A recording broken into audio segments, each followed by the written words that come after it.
Hello everyone, I am doctor Meenakshi. तो जैसे कि मैंने आपको एक पहले वीडियो बनाई थी, उसमें मैंने आपको बताया था कि मैं एक अलग से आपको वीडियो बना के बताऊंगी कि सेबोरिक डर्मेटाइटिस और सोरियासिस में बेसिकली डिफरेंस क्या है।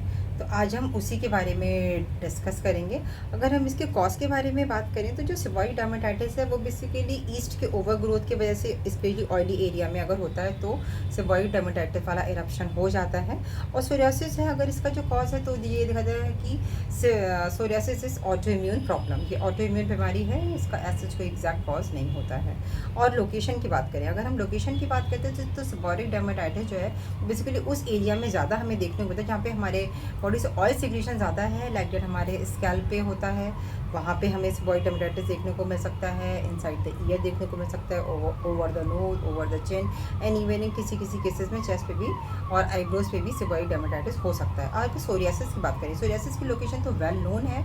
हम लोग यूली वी डॉक्टर्स लोकेशन देख के ही पता लगा देते हैं कि यस ये तो सोरियाटिक एरप्शन है। लाइक दैट अगर वो स्कैल्प पे होगा तो होगा, एल्बो पे होता है, नीज पे होता है, बेसिकली जॉइंट वाले एरिया पे होता है, ये नकस पे हो जाता है, नेल्स पे भी हो जाता है सोरियाटिक एरप्शन। तो और इसके अलावा एनीवेयर इट कैन, कहीं पे भी हो सकता है सोरियासिस। और अगर हम इसके फ्लेक्स की बात करें तो जो सोरियासिस का जो फ्लेक्स है बेसिकली वो होता है सिल्वरी वाइट, और जो सेबोरिक डर्मेटाइटिस के जो फ्लेक्स होते हैं वो होते हैं येलोइश वाइट। और फ्लेक्स के बाद फ्लेक्स के अंदर की जो स्किन अगर हम निकाल के देखेंगे तो फ्लेक्स के अंदर की जो स्किन होती है सोरियासिस के केस में वो एक्सट्रीम रेड होती है, और सेबोरिक डर्मेटाइटिस के केस में वो पिंकिश हो सकती है। अदरवाइज आपका नॉर्मल स्किन कलर या नॉर्मल स्कैल्प का कलर ही होगा।